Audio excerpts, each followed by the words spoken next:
out at Chuckwalla Raceway, and we've got a chance to get together some of the bikes that really set the pace back in the day. OW01, OW02, RC30 down there. We got a GSXR 750 Limited. We got a Ducati 888. We've also got some new bikes to kind of compare them to. We've got a guy named Freddie Spencer coming out to ride them. Of course, three-time world champion, Superbike winner on AMA competition, the old stuff and on the new stuff. And so, Superbikes with Soul, we're looking forward to today.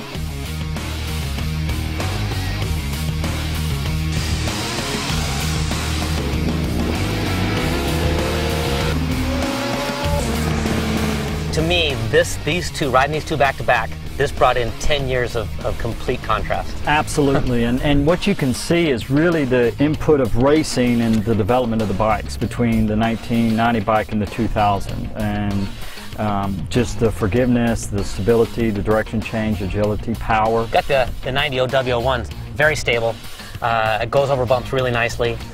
No head shake, no drama, just super nice and ride, but not that easy to get the bike change direction compared to the 2000. The 2000 bike, again, that's that racing influence of, you know, the faster, more horsepower.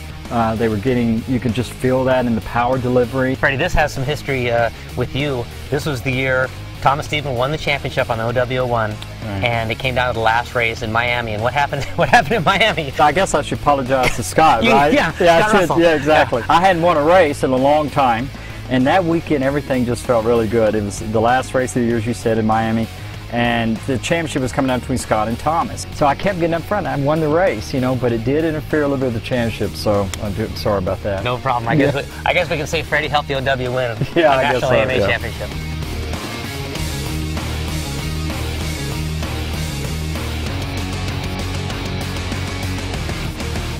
I think we got to title these two bikes your competition. Fair to say? I mean, Poland on this thing, Scott Russell on this thing. That's right. These were two really bikes in their time that I think dominated superbike racing. And so just totally two different bikes though. We've got the V-twin, and it has the characteristics of, you know, it's really good on initial throttle, but they're point and shoot. Yeah. That's really kind of where that came from, point and shoot bike. And then you have the normal inline like this, the Kawasaki. The characteristics of this bike of really being able to carry a lot of corner speed and how it changed direction, which is totally different than this bike, which the Ducati, you can't really do a lot on the edge of the tire like you could with this.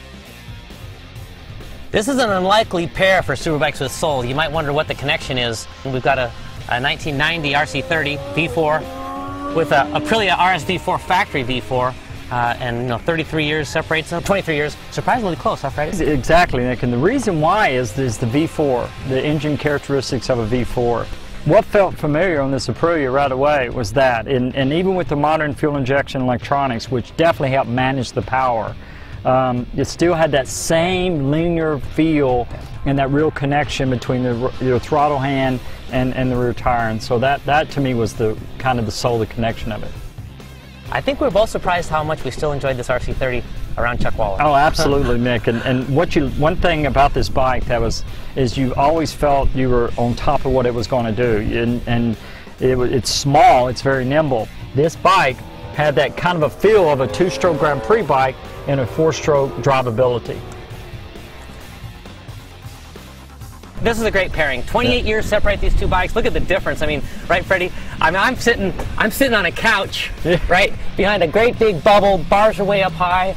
Yet this thing dominated in its day, and it was pretty dang fun to ride out here. It is. You look at the difference in the size of these motorcycles, everybody. This is an A6 limited edition GSXR, and this is the new 750 special edition from Yoshimura.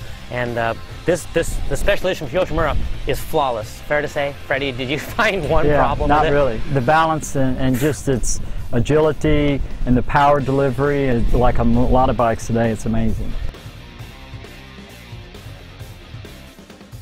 Out of all the bikes that I've ridden, I kind of still like the RC30 as far as the classic bikes. It's got a good balance. It's familiar to me. I like the way that it feels at lean angle, and I'm really comfortable on it. Some of the other bikes, I like the GX 750. I think the balance of that. I really like the Aprilia because it has that V4 kind of power band, but it has all of the modern improvements, which is forgiveness, really good on the brakes. You can do a lot at lean angle to change direction and really good feel, you know, and I'm such a feel rider, it's everything. So those three probably would have to say would be the the different ones and why I like them.